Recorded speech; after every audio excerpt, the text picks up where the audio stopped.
Alrighty folks, so welcome back to another vlog here with TCTS Group TV, and in this vlog we are on our way down to meet a young gentleman who has requested information and guidance regarding operator's licence, tachographs, driver's hours, etc. in a sector that sometimes can get themselves in a lot of trouble. So the sector is motorsports, and it's understanding the difference between the legislation that you must abide by, whether you're in scope or out of scope. And what happens to a lot of guys is they presume they're out of scope because it's not for hire and reward and it's a hobby and all this sort of crack.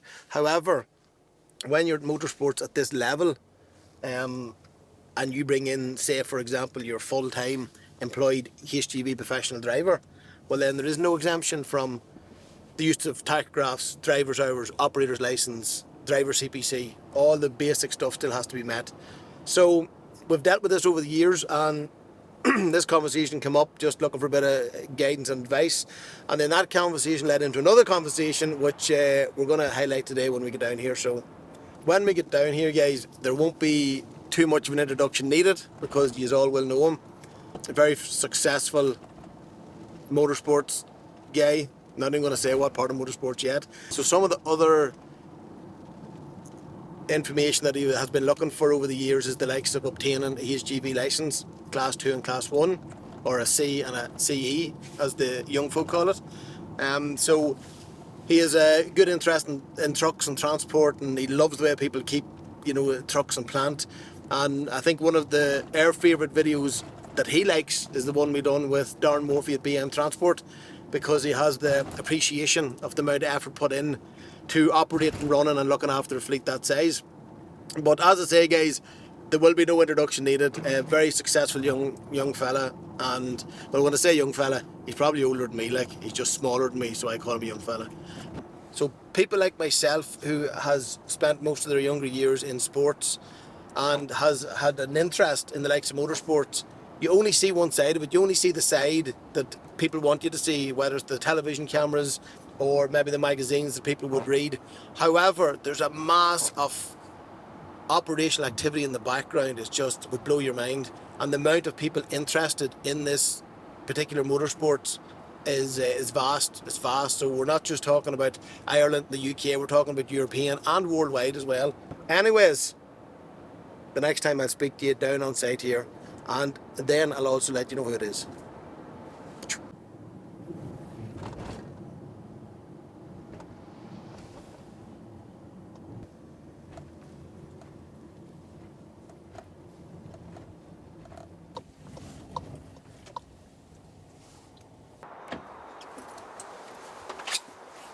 Alrighty, guys. Looks like the right place, Chris. I think we are in the right location, so let's go in here and see what's happening. Hello! Alright, man. Hey, how's it going? Actually doing some work. You've Good caught man, me. good man. Caught him doing a bit of work. Yeah, this will be very short and sweet. I know how's things. Good. We need to apologise for the... I'm not going to call it a mess, but we're in a process of getting ready to go to the first English test. So you're going to see in a minute the workshop's quite big and there's quite a lot of stuff in here. So it's getting stuff organised into various trucks, trailers, and getting ready to go testing. So yeah, it's a little bit hectic at the minute. We could have picked a better day when it was all polished. Listen, we don't have time for this here. Want to be honest. We're getting you squeezed into the schedule here because we have a couple of things to talk about. Yeah. Regarding why we're really here. Yeah. Okay, but listen, show us a wee look around, will you? Yeah. So first of all, obviously some of the bikes are sitting out ready to get put into the trailers, the workshops. In the background there. This is just a motorhome. This is actually the boss's motorhomes. I don't know if it can be classed as a motorhome, can it? It's a little bit... Like a hotel on wheels, that's really what it is. This is one of the race trucks, Superbike race trucks. So it's just come back from paint. It's going to be all wrapped and stuff to match the other race truck, which is just parked over here. Other various team members, motorhomes and stuff that come. And yeah, you'll see in the background now. So this is the other Super Sport race trailer. So a lot of the stuff's going to get loaded in the back of here, whether that be all the bike, all the other parts, spares, all them sorts of things get loaded into both trailers. So like I said, at the minute things are a little bit Hectic would That's be that's the way we like it. Anyway, guys, one of the main reasons why I'm down with Lee is, as I spoke about earlier on, Lee had contacted us about looking for a bit of advice and guidance on operator's license, Yeah. weights and measures of vehicles, categories to drive vehicles, such as this vehicle behind you here, this van. It's been upgraded from 3.5 tonne to 4 tonne, so we're talking about different license categories. We're talking about the likes of driver CPC, tachographs, etc. But I think we have it sorted now with you guys, because as you can see, this here is the tractor unit, an MAN, and this is actually brought in from one of Lee's sponsors, which is Steadplan. Yeah. And what does Steadplan do? Give us a wee idea of them. Basically, they obviously sell tractor units, they lease tractor units, vans, all commercial vehicles pretty much. But as a partner of the team, they've come in and supplied us with the tractor unit. They've obviously got an operator's license, then they supply us with the driver and stuff as well. So it just takes that stress, I think, out of the team, because obviously, like now I've got a bit of an understanding from speaking to you. There's probably people that think they're doing things right, but there's that many laws and rules and measures that, you know, you can be trying to do the right job and trying to earn a pound, and you're still not doing it, which is really common in our job, because, like we say, there's a lot of vans converted, trucks converted, and a lot of these things are nearly on the weight limit. Empty or as they come, so you put a living space in them, and then motorbikes in the back, toolboxes in the back, spares in the back. So you're way over. So it's a common enough thing. If you get this van here just on the length of it there, Chris, okay, and we talk about gross vehicle with an axle 1 and axle 2, and Lee's exactly right what he's saying. That little princess there, unladen with nothing in it, could be sitting up around 3 tonne, 3.2. Put a bit of bikes in the back, you can still be okay within your gross vehicle weight, but you'll be overweight on axle 2. So even asking these questions, Lee, it lets you guys make sure you are right and compliant, because we're dealing with a professional level of racing, which is away from the start. The start with you and your dad in a van. Oh no, some difference. I think the big thing is that there's so much money involved now, and if you're going to a meeting, and if this got stopped and put in, is it a weighbridge to be put on or whatever? Say if it goes to stop, get compounded. So everything you need, and it's in the schedule, so this is going to leave first thing tomorrow morning, and then go to the track, get set up all day tomorrow. If that missed that day, then the start of the next test, there's 15 people standing there getting paid a hell of a lot of money to be there, and so all these things need sorting out at this time of year or before this time when we first spoke. So, and I think this is one of the bits of information I want to get across, because it just isn't you out on a bike spinning around a track. There's so much work in the background leading up to it, the organisation. Even today, you're saying the place is upside down, but it's all organised. I think everything's organised. Yeah, it's in the process of being organised. So yeah, there's quite a few full-time staff. Then all the staff that come on a weekend. So you've got like a turnover point there of the people that are in here have all the information, but if they don't then transfer it over to the weekend staff, they don't know where everything is. So we'll show you inside. The truck will be all labelled out with parts. So if it's like in a stressful environment and one person knows where everything is, that's pointless, because if that one person's busy, then the system stops. So they'll come to the first meeting, any new staff will be shown exactly where everything is in the truck, so all the belly lockers, all the storage systems inside, all that will be all labelled, so everybody knows where everything is. And then, if you take away the unknown, then the stress or the environment calms down. So yeah, there's a lot of pressure involved, because there's a lot of money and pressure on results and all them things. So it's run the same as a business. And so what way is the sort of hierarchy here within the team now? Like, do you have a... You're at the bottom right now. I'm at the bottom here now. Before we came in, he was sweeping the floor, really. Yeah. But do you have like a team manager or a coordinator, or what's... Yeah, so... And by the way, guys, for anybody listening, excuse my ignorance of the likes of the motorbike racing industry, and I'll explain to you why I'm getting involved here. But at the minute, Lee, what's the structure within this? Yeah, so on a really basic level, you will have a team owner, and normally the team owner doesn't have a lot of input. It's different in different teams, whether if they have interest of sun riding, which is the case in our team, so he's a little bit more interested. But previously, my team owner knew nothing of the running of the team. It's sort of like being the director of a company and having people in different divisions. So we've got a team manager, Pete Jennings, so he runs the workshop staff. There's 2 to 3 guys in the workshop most of the time. He'll be delegating all their jobs, whether that be building the bikes, getting spares ready, loading the truck, all that sort of stuff. So then when the truck goes to the track, then Pete then becomes a crew chief, so he looks after the superbike rider, which is a crew chief, does all the electronics, data, all that sort of stuff. Then there's another one on my side, which is Roger Smith, so he's the crew chief for the Supersport side of the team.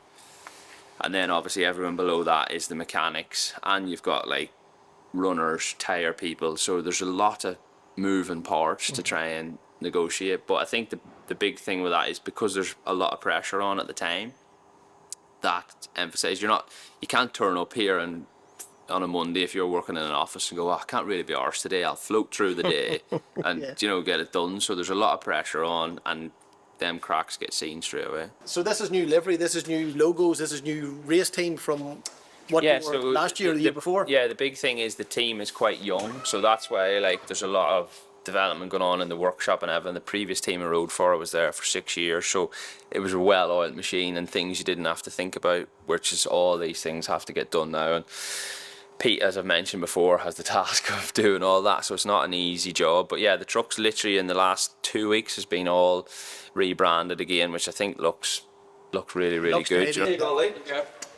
So this is Lee 2025. We're going to get some branding put on. We've got Jason O'Halloran's number on it now, haven't we? Is he 22? Yeah. That's a bit big. It is actually quite cool. Yeah. You can't ride this on the road. You can't ride on the road. Yeah, registered. Yeah, you won't want him. There's no suspension. It's... What is it? Just a motor in the back? Yeah. Drive. Bit like my e-bike on the back wheel. Yeah. They're handy enough for like the smaller campers like Dave's. They're just cheap and there's no weight in it. So if you wouldn't want to go. No, yeah. Will it? Yeah, heavy enough for the motor, isn't it? It's light enough, yeah. That wouldn't be much different than some heavy bikes. Yeah. Yeah.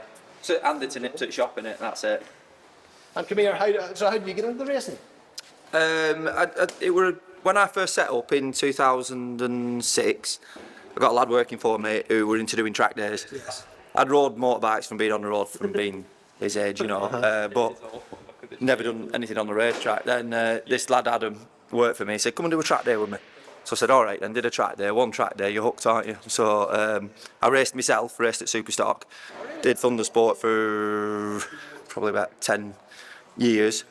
I was never as good as these lot, but I were always working and had kids, and it wasn't my primary thing, So, but I got into the points at Superstock, so that was good enough. And obviously, the more you need to spend going racing, the bigger your business needs to be to support it. So, my business has really grown with a drive of going racing.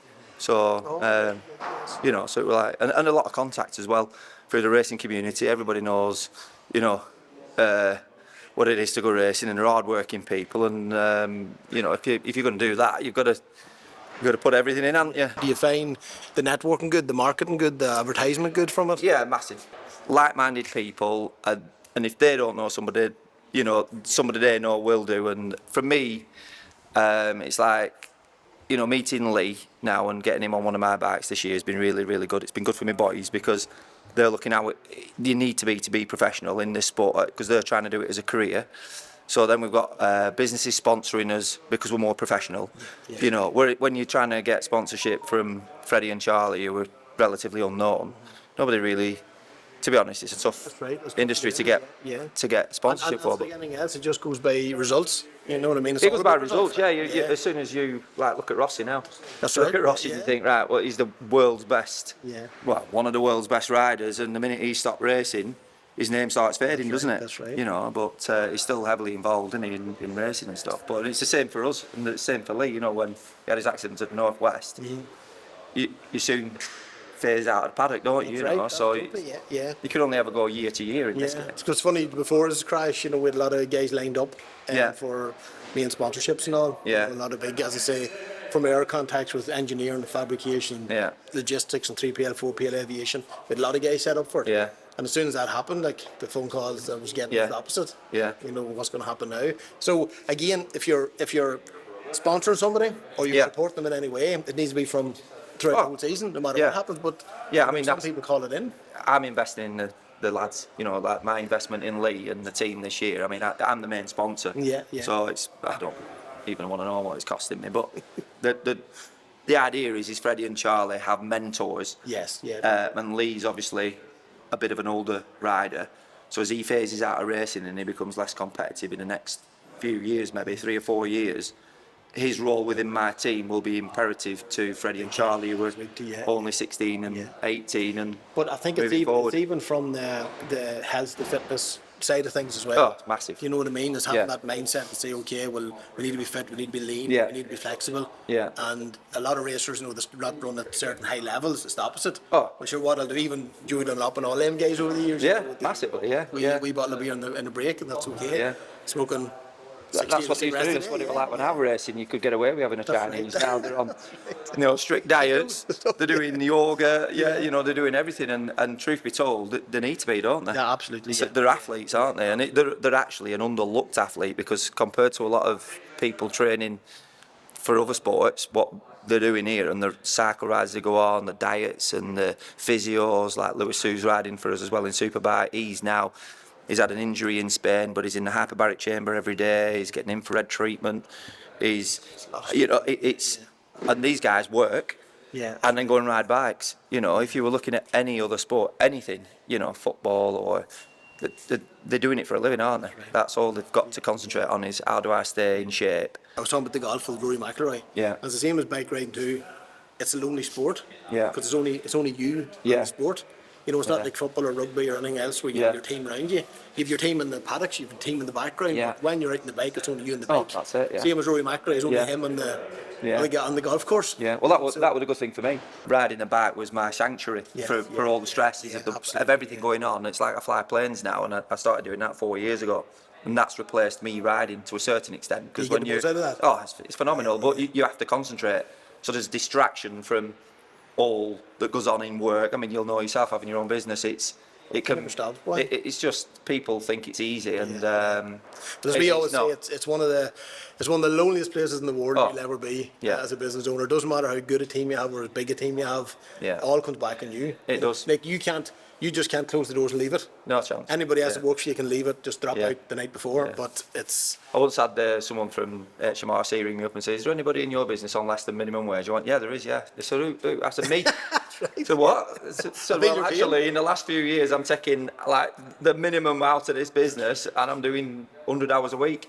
So yeah, I'm on less than minimum. Oh no, you don't count. Oh right, okay. Yeah. So it's only employed staff, is That's it? right, Yeah. that's right. But So it's the mentality of eating last as a good leader, other people say it's bullshit, but sometimes it's reality. I was the It's just least the way it paid person in Lancashire Gas and Sencat for probably the first 8 years of the business, and then after that, we started doing okay, and then it's been, I'd say, for the last 8 years, it's been really, really good. But it is something that people don't really see. They kind of want to support you when you've not got anything, but as soon as you start doing well, there's a little bit of jealousy comes into it and things like that, and we don't really get that. Like the place in Spain and over there, they love it. They love anybody working hard and doing well for themselves and supporting other people working hard. And this, I've like 212 staff here. There's 50 odd people in the offices, and it doesn't stop when I'm not here because there isn't a single point of failure anymore. It's more there's more going on now, but it's still. Things don't progress forward as much as they could do when I'm here. It's like, not that I can let go completely, but, when I first set up, I had to be in every single day, every single phone call. I was doing the VAT returns, I was doing pay, I was doing everything. And I'm still prepared to do that, and that never goes away, does it? And tell me, the gas business, is that what you started doing? Yeah, it's at Lancashire Gas, as a gas engineer? Yeah, commercial industrial gas, so things like this heater up here, putting the supplies in, putting these heaters in, a lot of steam, pressure systems. I was an authorised engineer for pressure systems at Rolls-Royce and stuff, so we did a lot of big commercial stuff that really nobody wanted to go near. But I started at aerospace. Oh, right. So then my apprenticeship at aerospace, and everything we did was gigantic. So it were easy for me.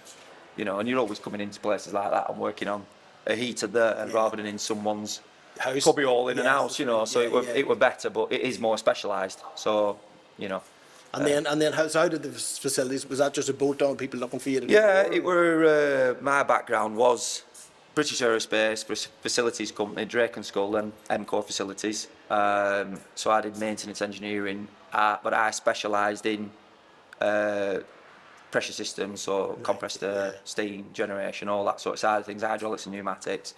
And then whilst you're there, you end up doing everything, don't you? Mending forklift trucks, working on roller shutter doors, you name it, we did it. So my background was facilities based. But when I set up initially, it were commercial industrial gas. But a lot of the sites I'm working on, they were struggling for, we were getting held up, we were putting a boiler house in and we were being held up for a joiner or, you know what I mean, all these things. So like, well, how about, do you want me to just sort it out? And then one thing led to another. People were coming to me as Lancashire Gas for painters and decorators and, Right, you know, yes, procurement in the local council was saying, we're not paying painters, you know, gas engineers to paint. Well, you weren't. So then I thought, right, I need to freshen it up. Have a name like Mighty or MCO that is different to Lancashire Gas, which Lancashire Gas it's Lancashire, it's gas, it's specific, whereas Sencat is, to be honest, I nearly ran a cat over on the way into work, and it's the last 3 digits of my last name, which is Barnes. I was about to ask you. So yeah, so it's Barnes, SEN backwards, and then cat because I nearly ran a cat over on the way into work. Yeah, that's it. But I knew it needed to have cat in it. It were just how I put it together, and to be fair. Why did cat need to be in it? Because I nearly ran. Because I was driving into work, and you know what it's like. You're like, what am I going to call this business? Yeah. It needs to be something that nobody really associates with anything, but as a marketing, you know, name, you know, someone like, you know, Nike or whatever. How the people how are they going to remember it? So it's this. Sorry, it's just this front wheel on this one. Yeah, it's down to 5.5 bar from 8. Yeah. Just overnight, so I don't know. So anyway, getting back and sorted before we go tomorrow. Is this your own camper van? Yeah. You'd give me a look around it. Yeah, it's nice. It's a wee bit. You know, you put mine in the back of yours, like, but anyway. Yeah. It's levels, different levels. We set up 2015 Sencat, so it's been 10 years. It's now more widely known than Lancashire Gas, you know, because we've engineers in London, we've engineers all over. We do some work in Ireland. We do a lot for Dubai International Group, which is the airports. We've got a contract for it's non-airside cargo and catering, so anything fire doors, maintenance, fire alarm systems. Yeah. When you started up, like, did you, or even now when you expanded the business as such, did you have anybody come in? Did you have any mentors? Did you have any, you know? I basically thought, you know what, I'm going to have a go at this. I don't want to go commercial, but I need to earn some money before I do that. So I went working sole trading on my own out of a little ex-British Gas Kangoo van. I had no printer, so I would nip into the Spar shop where they used to have video shops in back and a printer in back, and I'd print out flyers, cut them all up by hand, and me and my missus would walk round the States delivering, you know, flyers. And before I knew what I was doing, I were flat out busy working non-stop, and to be honest, I'm still working non-stop, but so that hasn't changed. But it's been built from me walking around estates, new housing estates, dropping off leaflets, fixing boilers, putting in bathroom suites, till I got the break of getting a council contract, Blackburn with Owenborough council contract, which took 2 years of me ringing up every day trying to get an appointment, and, you know, being persistent and never giving up, you know. So it was a case of ring them up every day, they'll get fed up with me. And they did get fed up with me to the point where they said, listen, just come in and have a brew. And back then, to get on people's preferred supplier list, it was, you just needed to have a coffee with somebody, tell them what you could do, show them your insurance documents, and they actually had a physical contractor's book that they put you in. Obviously now it's different, we've got NQAs, ISO 18001 and all the accreditations that we need to be on preferred suppliers list, which are usually you know, tendered out just to get on the contractors list, you know. So we do all that, and we have a contracting team, tendering team now. But back in the day, it was, if you could get to know somebody and they were in charge of the book and you could do a job at the right money for them, you'd get on it. And then it was a case of just never let them down. They say jump, you say how high, and I'll be there. My answer to Jimmy, who's my right-hand man in here, is just say yes. Just be a yes man. Can you get here? Yeah, leave it with me. And then get there, you know, and then worry about it after. You see the facilities management bit, right? Were you at a stage where external contracts were letting you down, or they were crap at the job? Yeah, or we've got a list of good subcontractors. So out of the 200 odd staff we have every department covered in-house, specialise in everything. Yeah. But when we get overrun with work, which we do, we have to outsource to our specialist list of subcontractors. But it's out of your control. It's a bit like the racing. If you're ringing up people and asking them for a part, and they say it's going to be there on Tuesday, and you go in racing on Friday, you're thinking, right, the heat's off, I've got this part coming Tuesday, we'll get it fitted, we'll be racing. And then Tuesday comes, you chase it up, oh yeah, sorry, I meant to post it. And it's the same in the business world, is that when it's out of your control, you're vulnerable. And it's the same with engineers. When I were ringing up for a fire engineer, we've got a new fire team started now, and we've got all our BAFE accreditation, but we're ringing up a lot of the local contractors, and they were letting us down, you know, and we're working in hospitals with a buzzer going off all the time, in psychiatric environments. It's not, you can't wait. It's really, really important you get to it, you know. So without that in-house control where I can, or my managers can pick the phone up and say, whatever, we get there now. Drop that job, we get there now. And when you've got subcontractors, truth be told, the highest payer wins, don't they? You know, if you ring them up and say, well, I'll give you X amount, if you get there now, they'll come, but they're going to let somebody else down. And that's not what I want. I need that in-house resource where we can react same day, within an hour, get to site, initially get there and figure out the problem, and then deal with it from then on. But it's the initially getting feet on the ground and getting a bum in a van and getting them to site. Once you've done that, and the customer's happy and they've got a bit of confidence something's getting sorted out, then you can take a little bit of time then to assess what you do with it. But it's that initial interaction. If you don't get there, you're going to let somebody down. And like are your two guys, like they're really into racing, are they? Oh, Like, yeah. They're not just following daddy, or they're not. No. They're into it. I mean, Freddie, he's... Freddie, come over here a second. We're just chatting to your dad there, and I was asking him, like, are you really interested in the racing, or is it you're trying to follow the dad, or like is it you big into it? Your dad was saying you are. Yeah, ever since my dad started when I was born, so like, I went to his first ever race meeting, and then from there I've loved it, every minute of it. Yeah. Or how did you get to I where you are started now? on dirt. I got my first PV50 when I was 4 on some stabilisers, and I started going Preston docks and stuff like that. Now I was in round on them, and then we stopped for a bit. I went to Chas Davies' back garden on a hire day on these little mini motos. But then we decided to go-karting. Yes. So we went go-karting till I was about 12, and then COVID hit. Then we started on bikes in 2022.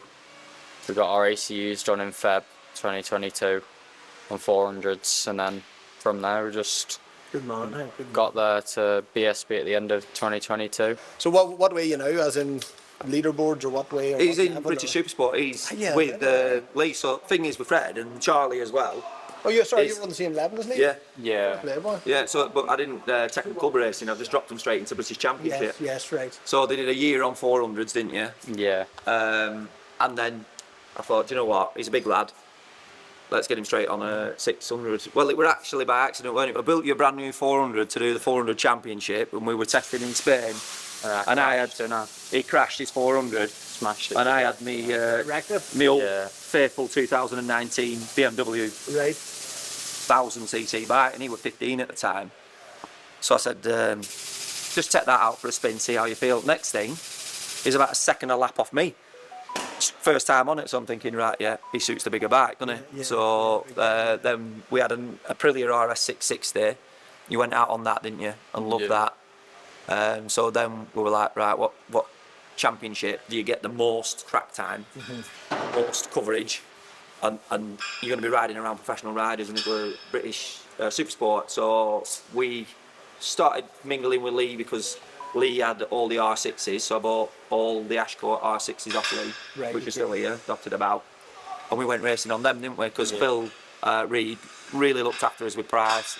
He's the same as me. He's like, look, I just want to encourage young riders, and I'm happy to do you a really good deal on everything, but just take everything. So that's what we did, and it worked for us, and we had a good. Have you done 2 years on R6? 2 years on R6, and then jumped yeah. onto Triumph. So this is his 3rd year on a 600, and last year you finished 12th, didn't you? Okay. Appreciate your time, boy. Oh, that's all right. Alright, Jim. Oh, do you know what you said? There's one point of contact. That's him. That's who runs the whole shit. This is the front man. What was your name, sorry? Jimmy. This is Jimmy. Yeah, we call him Chuck Norris here. This track unit, Yeah. okay. So, what do you tell me from a point of being on board to support the team? Could any of our clients have supplied a truck to you? Yeah. So that's one of the big. So if it's like, obviously you work in this industry, so I'm not saying a tractor unit is cheap by any means, but if a company wanted to get involved and they're in that industry, it's a really easy way to get in with teams, because obviously it's a massive, these are all rowed up, there'll be 40, 50 trucks on the front of a garage, and that's the most impressive part, is a nice tractor unit. So yeah, it'd be very easy for companies to come on board. Obviously we've got that instead plan this year, but it changes from year to year, and there's always options available, and then that transfer over to having Branton on the trailer, on the bikes, on me, all these options, and it's all just basically money categorized into then segments. But yeah, we'll have a look through the trailer, so you'll see all the belly lockers, what we call them, are all proper sealed units. This is a proper coach built trailer. It was never a DFS or whatever, a delivery trailer at some point and someone's put lockers on, so it's a proper built coach trailer. So in these front lockers is all just the stairs and stuff for on the other side of the trailer. We'll walk around, look in underneath, you can see the big latches in there. I don't even know what kilowatt it is, but there's enough size of a generator to power this whole unit. So that's if we're at the garages and the power goes down, then the tyre warmers go off, the guys' laptops, everything. So we're fully self-sufficient. If we go to a test, we can all run the power out of the truck, so we don't need to use on-site power. And is that diesel run then? Yeah, big diesel generator. Right, okay. Running underneath. And I'll start opening some of these. So this here is something that like you would see on the side of a coach, like literally one of your TransLink or your stage coaches. Yeah. It's the same sort of pop-up lockers or luggage compartments as the class does. Yeah, so it's a good example. The way we sort of try and plan the trailer out, that everything around the belly lockers are on the outside is for setting the garage up. Yeah. So then when the garage is set up, then you take everything from the inside of the trailer, like all the important stuff, the bikes, the toolboxes, the parts, everything is on the inside of the trailer. So first row we've come to is all the extension cables, air lines, TV cables, because we obviously have TV monitors in for the live timing and stuff like that there. So that'll run along. Most of these are probably going to be empty as we go along, because the guys are still loading them in. Yeah, so this is other. So that's your airline racks. These are toolkits for setting up the garage board and the steps for using the garage board and stuff like that. So they all run. Through there, Chris, Yeah. can get that facility. Run right through. Yeah, so the rest of them now back down to here, they're all empty because all this mess are unorganised. This is organised. Yeah, so all this stuff organised has to go in underneath the belly lockers. This is obviously your tail lift system with your batteries and stuff on the back. I don't know if this is classed as health and safety now, with these steps and stuff here. It probably wouldn't pass. We but- fix that for you when we get a chance.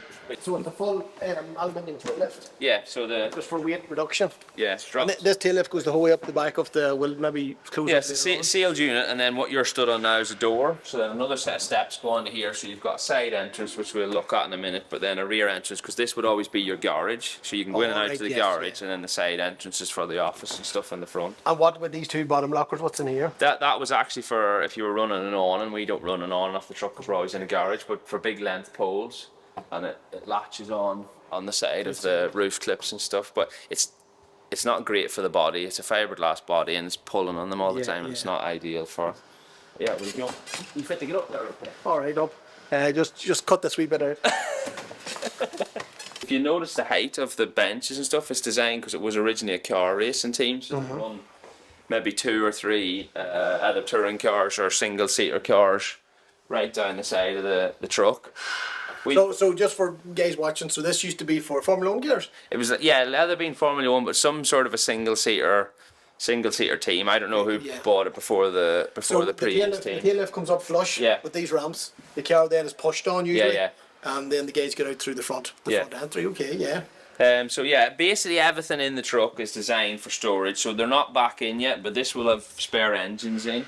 That's a chain row that's been set there. So most people would buy a chain in a box, and it's like set at the right length. But we use that much chain, and we're cutting it for different wheelbases. What do you mean you use that much chain? Chain brakes all regular? No, but it's like it's run that light. It won't run to mileage. We'd be changing chains all the time. So every time we change the wheelbase, you have different lengths of links and stuff. So instead of like cutting a chain and moving it, they'll set up maybe 5 or 6 different chains 4 different wheelbases, so all these things. So you can make it here and you have the equipment to join them? Yeah, so like vices will go on here and these bolt holes, and they'll have tools and stuff set up on the back, but there'll be spare engines rode in here which are all still in the workshop to come back in. This is all for electrical tools and such, like drills, and you see everything in the whole trailer is all labelled for all the mechanics and stuff, so any new mechanics. And tell me, have you any tool people sponsoring or supporting the team? Yeah, so the tools at the minute, the boxes the guys use are mechanics are so fussy, aren't they? Whoa, we're not. We are the elite of people, but go ahead. Some people want Snap-on, some people want Tang, some people want King Dick. So we've got Aldi and Lidl. Well, on yeah. Sunday. Middle Ale. Middle Ale and Aldi, there's no problem with them too. Don't be embarrassed. But go ahead. So at the minute we use King Dick tools. The toolboxes are outside with covers on. They'll get wheeled down in the middle of the truck. But yeah, so all extra tools like electrical tools, drill bits, all that sort of stuff is in these 2 red storage boxes here. Same things. These 2 are all full of grey tubs. Let's see if I can get them. Yeah, so all spare. So these are probably Stephen's only 2 fans of the channel there. If you want to see. Hold on a wee second. 4 fans. There's 4 fans. Same thing. All storage, fuel pumps. This is like a fuel section here. So that's you won't have seen that really. So that's sponge. That's to go in the tank. So that's if a tank gets hit, so it stops the fuel from moving around so much and stuff like that. You have to have that as part of a rule.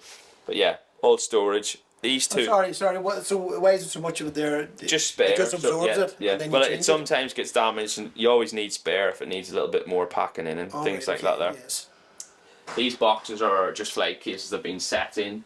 They're going to come back out, get fully loaded with parts, spare wheels, all them things. Like I said, then over the next day or so before the guys get ready to. But these fronts goes on this. This is all on wheels. Yeah. And all get transported around. So just talk me through this then at the moment for the prep. So your team now will just top up everything that's needed here? Yeah, one guy takes care of the workshop and one guy takes care of the truck. So it's his job to stock take everything. So he loads the truck. And then when all the mechanics work on a weekend, basically they have a clipboard at the front. So any parts they use, they just write them down. So then on a Monday he goes back in and restocks it. Because if we're running 4 different bikes, there's 2 mechanics on each bike. So it's a lot of different people. And if one guy uses something and doesn't write it down, the next guy goes to get it. It's not there. All them sort of things. So yeah, you need quite a lot of spares, and it needs to be. And then, so tell me, how long does it take to replenish? So from one race to another race, you just don't come back, wash the trailer, and go again.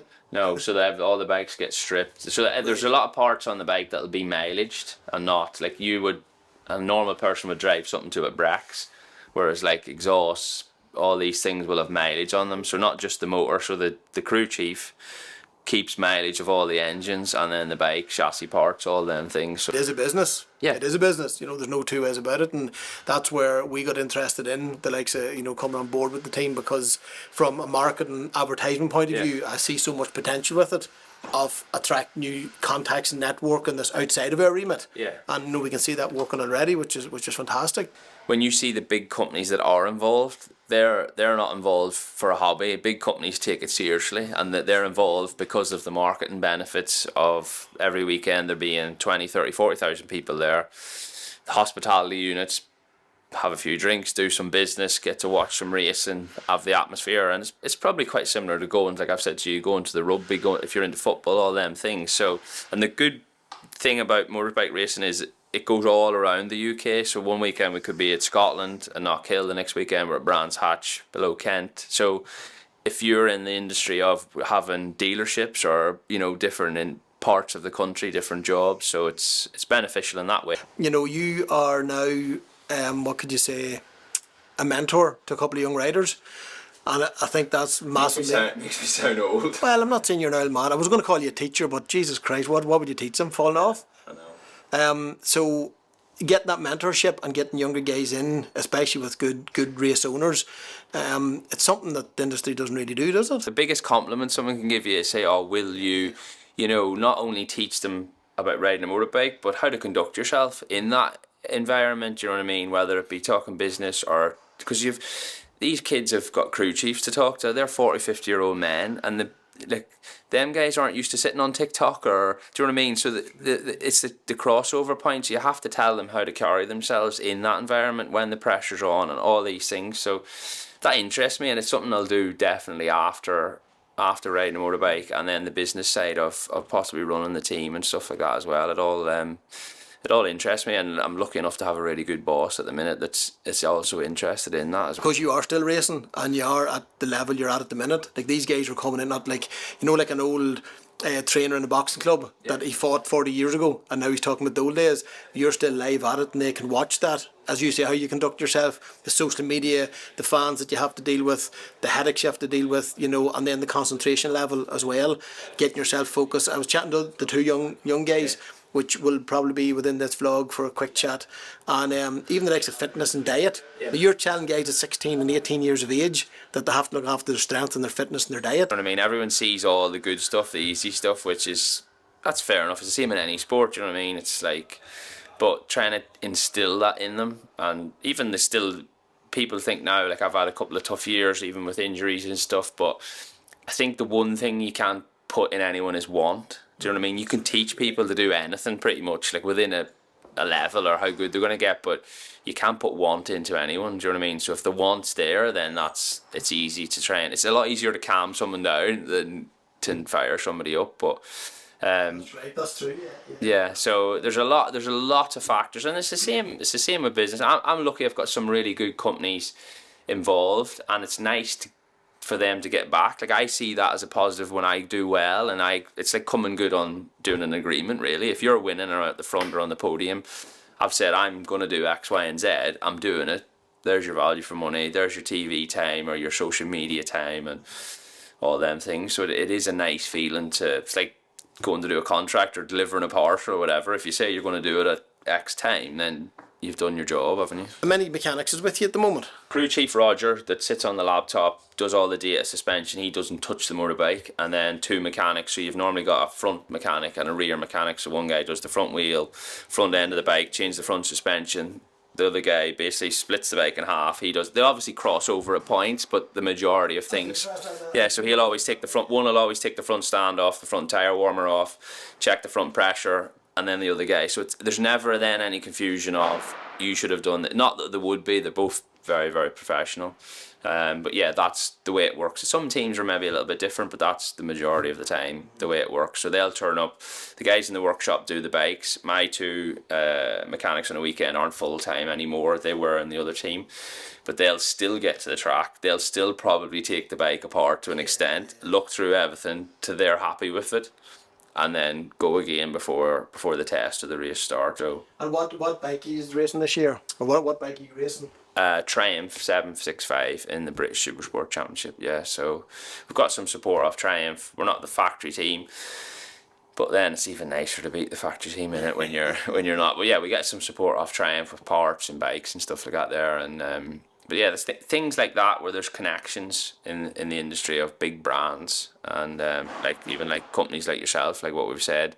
There's loads of people that you're going to be fit to meet and deal with, and that's obviously, other than getting the kickback of the brand awareness and the advertising, if you can then do business on top of all that with genuine companies that want to do the same thing, then it's a win-win. If you're coming to be involved in any way with a race team, it's you're buying into the person themselves, because it's a bit like we're shooting this here a couple of days after Rory McIlroy win in the golf, you know, and I was saying to the young guys, it's only him in the golf, that's it. Yeah. Doesn't matter what team's in the background, he's the brand. Yeah. And it's a bit like yourself here, you know, it's only you and the bike. Yeah. And is it going to be an exciting year this year, do you think?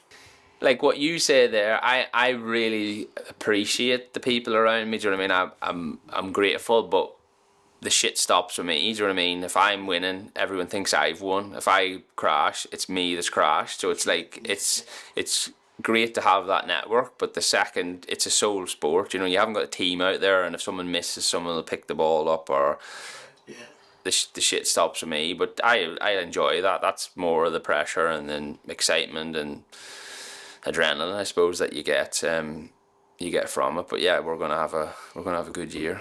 Happy days.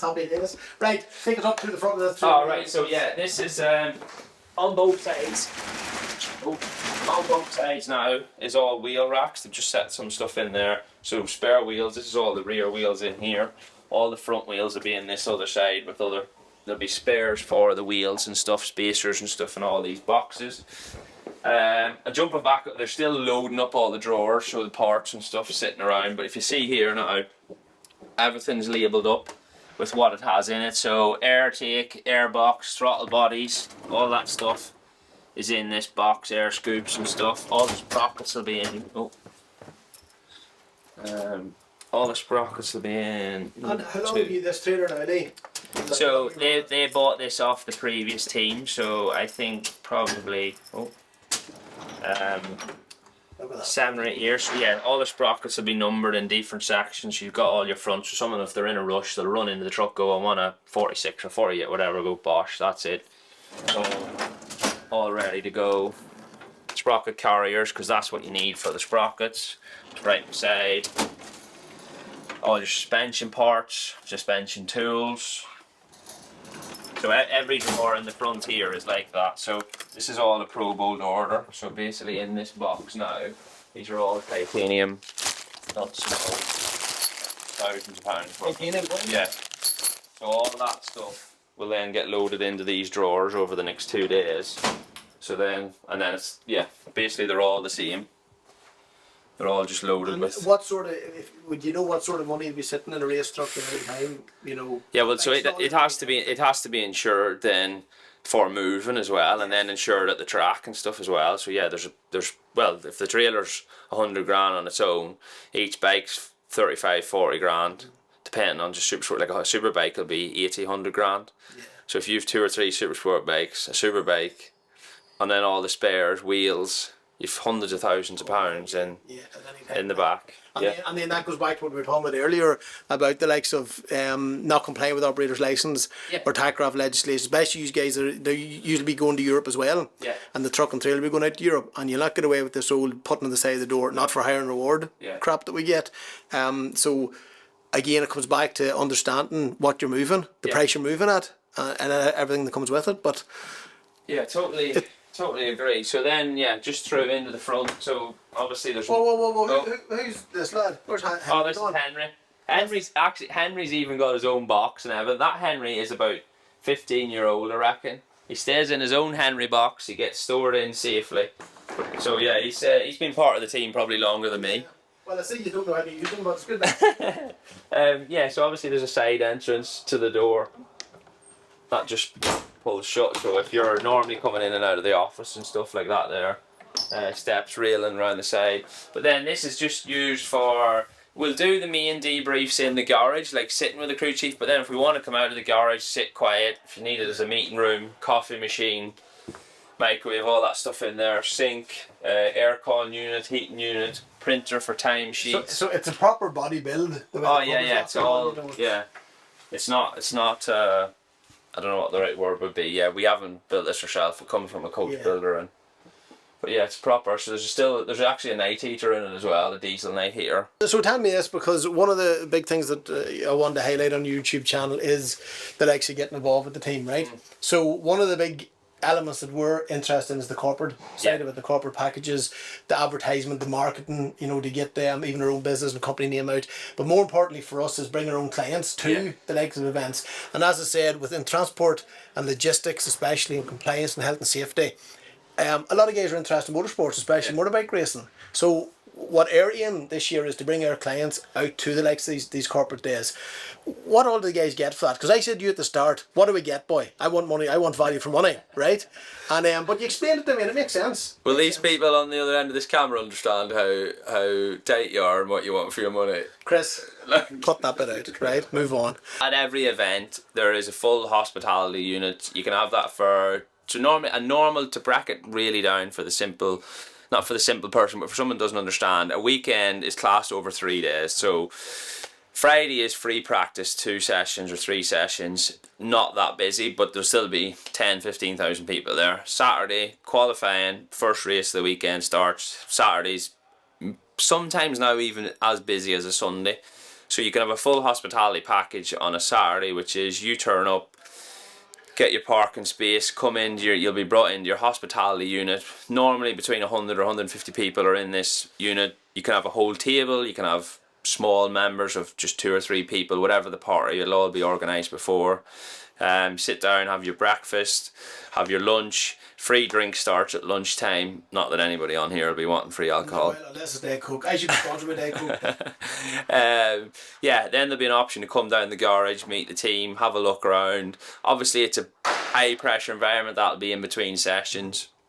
I'll come up, speak to people, whatever they want. Afternoon tea, lunch is provided as well. Then come out, watch the race, and there'll be certain areas where you can get to that Joe Bloggs can't with his normal ticket. So yeah, you get to see a lot more things. It's probably sometimes if it's their first experience of racing, they're going to get spoiled. So then if they ever went after with a normal ticket, they'll not get to all these things. But the big thing is you're sitting in a nice environment. There's going to be nice food, nice drink, with possible other clients of same industry, different industries. So it's a good chance. I think that's the big thing. It's the different industries as well. Yeah. But we get asked a lot because obviously we're headquartered in Northern Ireland. About like you have a big fan following, you know, and a lot of guys that we speak to when they find out that I do know you, is that they ask a lot of questions, even about going to events and meet and greets and all. So part of the corporate package is that as well. We kind of have that VIP meet and greet. You're obviously, if you're coming on as a partner of the team, you're getting things that Joe, like I have to sort of dive around on a weekend because if you stop, you'll get pestered in the nicest possible way. But no, just say so. I know him about 8 years now, closely, and I can't even get a top off him, a t-shirt, a beanie. I've got no sizes. That's a lot of material. Yeah. By the way, in motorbike racing, they don't do man size. By the way, we'll just put that in. Yeah. So you're gonna get experiences. So whether that be, it sounds silly, but it's like a posh version of a brown envelope. If you're bringing clients and going, well, here, do you come and be part of this? And if someone's feeling groomed, is that the wrong word or whatever? Do you know what I mean? Keep that, I like that. Yeah. But if you're having a nice experience and you're getting to do something, go, right, let's talk a bit of business now, have a few drinks, maybe get a deal over the line. Well, the few quid as well as the market, and if that seals the deal, then it's beneficial for everyone. I think where I seen benefit as well was and one of the times we were over at Manchester United, remember we went over with Mark and all, and you know, as soon as the football game was on, there was the curtains were pulled and business was talked behind the scenes. And it's great to get out of the usual environment of going to a hotel or an event and people's trying to ram sales down your throat. Even the guys that we've met so far through you have been very gentlemen, and they have their own business, they have their own contacts, they have their own network. We have our own business, we have our own contacts, we have our own network, and now you can bring it all together. So the corporate packages and the getting involved on the membership or the the advertisement, definitely vitally important. You know, what sort of packages do you do? Let's talk about this quickly. Yeah, so there's a variation of all different levels. You know what I mean? The simple way of breaking it down is the entry level on whether that be a small logo on the helmet or leathers starts at $5,000, and then it goes up from that. So multiple places on the bike, places on the truck, and it goes, well, the biggest name on this truck is Sencap, the company. You're probably looking at £750,000 they spend in a year. Do you know what I mean? There's change in punt. In punt. So, but in between, there's something for everyone, and some people want a lot of social media. So that's the way their business works. And other people, they want to come to an event and talk and meet. So there's options for everyone. You can have, like I do quite a lot of stuff on YouTube, and that can even be part of the contract, like tying in with the YouTube channel or on other variations of social media. But some businesses have no interest in that. They just want to see their logo, they want to come to the event, they don't even want to bring guests, they want to drink beer, have a good weekend and enjoy the racing. So there's massive variation of possibilities of being involved and what the company can get back. So it's also down to the company as what they want from it. So you're only going to get what out of it what you put in. So if we we're on board and we don't get involved with the likes of even our own YouTube channel and chatting to you, if we don't go out to the race and if we don't go out to the events, that's on us, not on you. But another thing I'd like to highlight is that when I spoke to you first, you're talking there about, you know, the kind of minimum starting as little as £5,000. Now I say as little as £5,000, but the exposure for that £5,000 and the networking, it pays for itself. It pays for itself. Yeah, it's quite easy nowadays to track everything. So like Yeah. YouTube views and all this, and the same goes. I've had stats done before, so obviously our TV figures.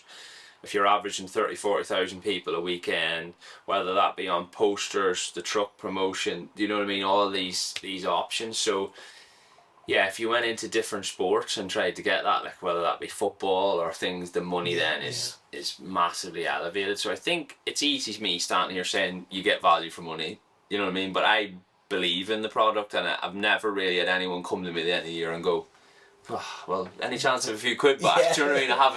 I haven't really got that. So yeah, and because it's a business, you know, we're not running this as a hobby or a whatever. This is a well-oiled machine, and we're trying to have people on for the long term, not 1 year and say thank you very much. You know what I mean? And the corporate side of it, as I say, from our point of view, is we have such a large client base that are into motorsports, and to be fit to give back as well, you know, and enjoy the time. As I say, we go to events, you go to a hotel, you're stuck in a hotel, you're stuck in a foyer, people's trying to ram stuff down your throat, and it's all business, business, business. Whereas what I see from this is we can just shut off that moment of time. And it's obviously it's organised for you. So anyway guys, if any of you are interested in coming on board to market or advertise through the racing team and through Lee Johnston, give us a shout, hit us up to info@tctsgroup.com or contact Lee directly on his social media platforms. What's the best way of getting you, Lee? Through you.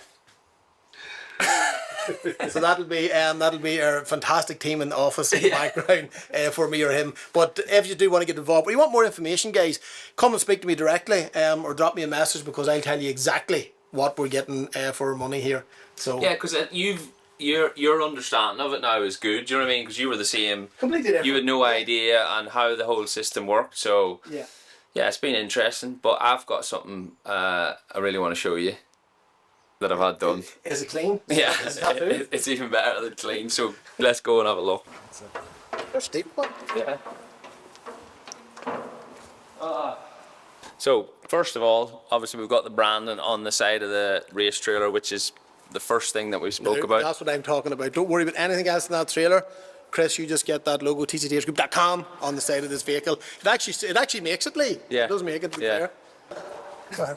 Talk to me. You do when you're ready. You know when they talk about massaging your ego, he's massaging his logo. Sorry. Right, when you're finished. But anyway, see, for any of you guys do follow us, this is the way it can come out on the truck. So a lot of our transport and logistic companies, especially our specialist movement guys, our heavy haulage guys, or our industry experts, fantastic opportunity. Like, that's a billboard.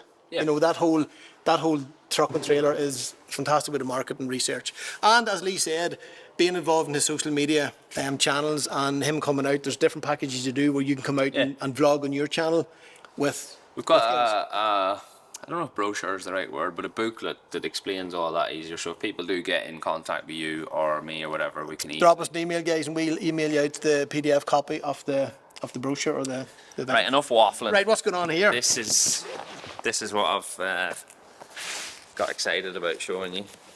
Is this going to fit me? Should be zooming. No, it's nice. This is suspense killing me here. Reveal it like nice and slowly and not just pull it off the top like a. No. You never bought a new car? I paid for a new car. I haven't bought one. Is he still talking? Look at this. We're still on. Hey, that looks good, doesn't it? Oh no, that looks good. It's got an arrow badge on. That looks good. Boy, look at that. TCTS thing. Oh, look. What did you say? Just because you've asked, this is tctsgroup.com. Okay. Sticker outside, look. The leaders of transport compliance, health and safety, tachograph analysis, management, fleet management, action investigation, health and safety training. I've named that already. And that's what we do before 10 o'clock in the morning. You didn't know you needed that information? No. Are you picking that up? Don't worry about the rest of you. Just zoom in on that. Make sure it's in focus, will you? That is a deadly job. It's a bit below, bit there. Jesse's dad, he's still making every helmet. What's going on here? Hey? And then obviously on the chin as well. And that's right on the mule, buddy, Tommy Maxwell. Fantastic company as well, Northern Ireland. That's unreal, boy, that does look deadly. Yeah. That looks good. Now, the only problem that I'm going to have here is that Lee should be going so fast, nobody will be fit to see this. But you see it when you've won the race. Yeah. See, that's when you get That's the full what time I'm talking TV about, thing. yeah. Yeah. That's some. Geez, That's when you wonderful. get the Is big. that hand done? I don't know what way they'll do it. It's a new company, a Belgian company that paints the helmets now. Can you pick that up, Chris? All right. That is well done, boy. It's funny, do you know when you go to a bike painter, they can't understand how a helmet painter does it. And if you ask a helmet painter to paint a bike, they're like, no, I can't make money out of doing that. It's like, you think painting something would be painting something, and the two of them can't. Yeah, they're right. Geez, that came out well, didn't it? It's just clean looking, isn't it? Deadly job. It's fantastic. Fantastic. It's a fantastic chatting point as well. You know, and that's what we're saying here about market and advertisement as well, is it gets you into different rooms and into speaking to different people.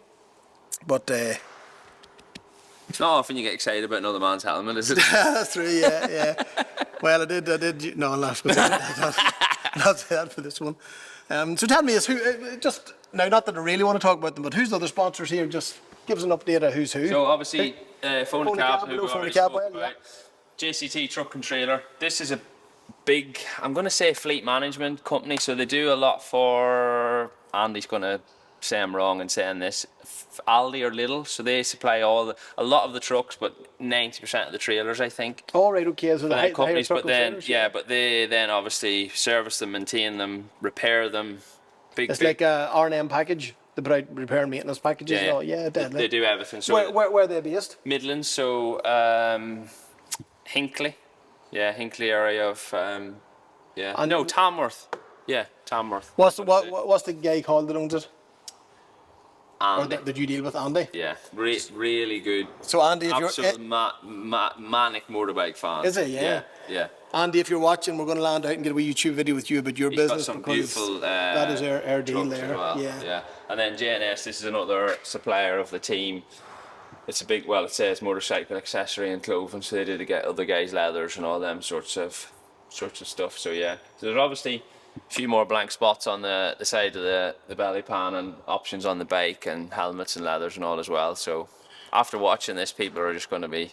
Yeah, you mightn't have enough room. Actually, you mightn't have enough room. But there's a lot of clients of ours who are very much into the style of their trucks, and their business as well, which would, coincide exactly what you're doing, what you're trying to do. And what I didn't know before speaking to you is that the truck is also, a part of a sponsor package. Yeah. Which again is like for a For 6x2, when, you don't when need the it. guys come, they'll realise there's quite a few haulage companies in this industry. Yeah. Do you know what I mean? Well, that'd be like some Train have a team. There's Stobart trucks running off TAS. There's all different.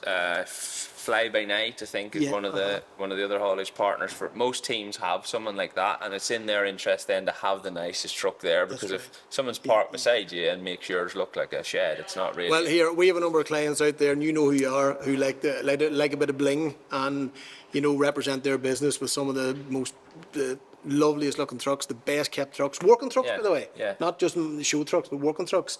So any of you guys interested, drop us an email to info@tctsgroup.com, and we'll speak to Lee here and see can we get you involved with putting a bit of advertisement on. I think the next thing though is that we need to go to we need to get you to an event, and some of your clients to an event. And Absolutely, stuff. yeah. So I think that's what we'll do. We'd like to do a bit of live vlogging on this to show people what you are, because it's okay doing this bit and then talking no more about it. But as I say, it's a lot different when I'm involved with not being, the sole purpose on the motorbike racing. Yeah. Where a lot of the guys that's involved with Lee are mad about motorbike racing. So it'll be good to get that other side of the story, to see, what the corporate's like. It's more as well to give back to our customers and clients. There's certain clients we have that we want to take them away out of the boardroom. We want to take them away out of the hotel lobbies and put them in an environment that's not rugby or football, take them completely out of it and bring them somewhere different. Are they going to have to put their names in the hat now, or how's this going to work? Are they, after watching this, are they going to get a chance to ring in, or the Christmas people presents, the people that pay their bills on time, they'll be at the top of the list. As for the rest, I'll decide. Alrighty, folks. So we're going to end it here. Lee, thank you very much, my friend. Thanks for showing us around. Hope you found that interesting, guys. Just with the whole work that goes in behind the scenes before they go racing, and the likes of the racing kit and the equipment and inside the trailer and all. Hopefully you found that interesting. But more importantly, the next stage is out on race day. Yeah, we're going to get you for a good day hospitality, get you to meet the whole team there. see the atmosphere, and yeah, maybe have a few drinks and eat some nice food. Happy days. So if you want, guys, if any of our clients are watching mainly and you want to get on board and come out to one of the corporate days and one of the event days, drop us an email to info@tctsgroup.com and the guys in the office will send you over a PDF of the brochure, etc. But exciting times ahead in 2025. We wish Lee and the team all the best this season, and remember, I'll see you before you see me.